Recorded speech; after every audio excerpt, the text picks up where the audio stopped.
আসসালামু আলাইকুম। নতুন একটি রান্নার ভিডিও দেখার জন্য আপনাদের সবাইকে স্বাগত জানাই। আজকে করে দেখাচ্ছি হাতে মেখে গরুর মাংস রান্না। আমি কিভাবে বাসায় হাতে মেখে পারফেক্ট স্বাদে এবং অসম্ভব সুন্দর কালারযুক্ত গরুর মাংসটি রান্না করি, সেটাই আপনাদের সাথে শেয়ার করব। আশা করি আপনাদের কাছে ভালো লাগবে। আমি এখানে হাড় চর্বিযুক্ত 1 কেজি পরিমাণে গরুর মাংস নিয়েছি এবং মাংসগুলো সুন্দর করে ধুয়ে পানি ঝরিয়ে নিয়েছি। এখন আমি এর মধ্যে দিয়ে দিচ্ছি 2টা মিডিয়াম সাইজের পেঁয়াজ। গরুর মাংস রান্নাতে খুব বেশি পেঁয়াজের প্রয়োজন হয় না। আর এখানে দিচ্ছি 3 টেবিল চামচ পরিমাণ আদা এবং রসুন বাটা, দিচ্ছি স্বাদমতো লবণ, 1 চা চামচ পরিমাণ হলুদের গুঁড়া, 1 চা চামচ পরিমাণ লাল মরিচের গুঁড়া, 1 চা চামচ পরিমাণ জিরার গুঁড়া, 1 চা চামচ পরিমাণ ধনিয়ার গুঁড়া, আরও দিচ্ছি 4টা মুখ ফাটানো এলাচ। এখানে দিচ্ছি 4টা বড় সাইজের দারচিনি। গরুর মাংসতে দারচিনি একটু বেশি দিলে স্বাদটা ভালো আসে। আর 10টার মতো গোলমরিচ, আর দিয়েছি 7-8টার মতো লবঙ্গ, আর একটা বড় সাইজের তেজপাতা আমি মাঝখান থেকে ছিঁড়ে 2 ভাগ করে এর মধ্যে দিয়ে দিচ্ছি।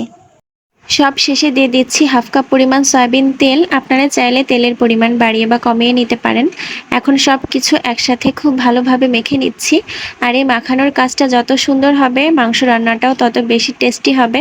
তাই চেষ্টা করবেন মাখানোটা খুব সুন্দর করে নেওয়ার জন্য। একটু সময় নিয়ে হাতে মেখে খুব ভালোভাবে মাংসটা মেখে নেবেন। আর এর মধ্যে এখন আমি দিয়ে দিচ্ছি 4টা আস্ত কাঁচা মরিচ, চাইলে বেশিও দিতে পারেন। এখন ঢাকনা দিয়ে ঢেকে আমি সরাসরি চুলায় বসিয়ে দিচ্ছি।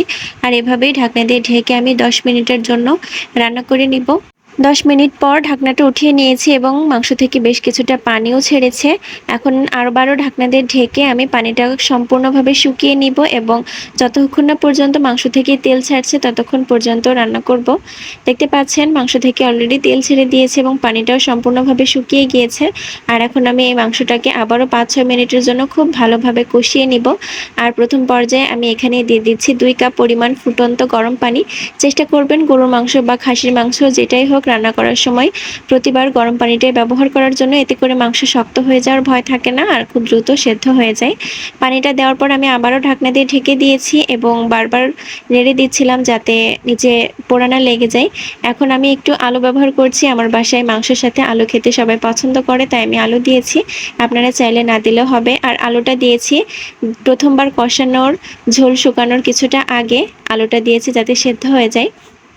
আলুটা দেওয়ার পর আমি আবারও ঢাকনা দিয়ে ঢেকে দিয়েছিলাম এবং আবারও তেল বের হওয়া পর্যন্ত আমি মাংসটাকে রান্না করে নিয়েছি। আর দেখতে পাচ্ছেন মাংস থেকে একদম তেলটা মশলাটা আলাদা হয়ে গিয়েছে এবং পানিটাও কিন্তু সম্পূর্ণরূপে শুকিয়ে গিয়েছে। এখন আবারও আমি দ্বিতীয়বারের মতো মাংসগুলোকে আরও 5 থেকে 6 মিনিট কষিয়ে নিব। মাংসটা যত সুন্দর মতো কষিয়ে নেওয়া যাবে এর স্বাদটাও কিন্তু তত ভালো আসবে।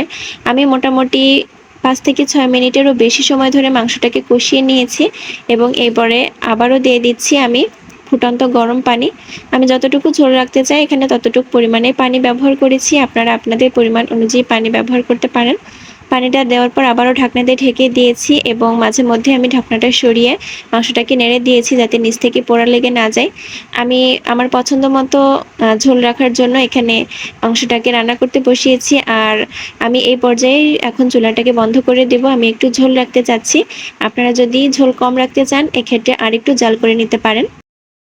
আমার গরুর মাংসটা অলরেডি রান্না করে নেওয়া হয়ে গিয়েছে আর আমি চুলা থেকে নামিয়েও নিয়েছি।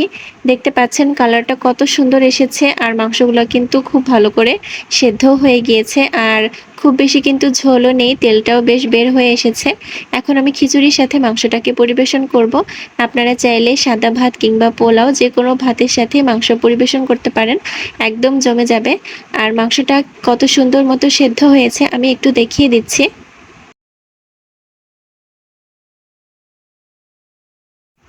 দেখতেই পেলেন মাংসটা কত সুন্দর সেদ্ধ হয়ে গিয়েছে আর কালারটা কিন্তু অসম্ভব সুন্দর ছিল আর খেতে ছিল আলহামদুলিল্লাহ। আশা করি আমার আজকের ভিডিওটা আপনাদের কাছে ভালো লেগেছে। ভালো লেগে থাকলে ভিডিওতে একটা লাইক দিয়ে পাশে থাকতে পারেন। নতুন কোনো ভিডিও নিয়ে আবারও আপনাদের মাঝে হাজির হয়ে যাব। আল্লাহ হাফেজ।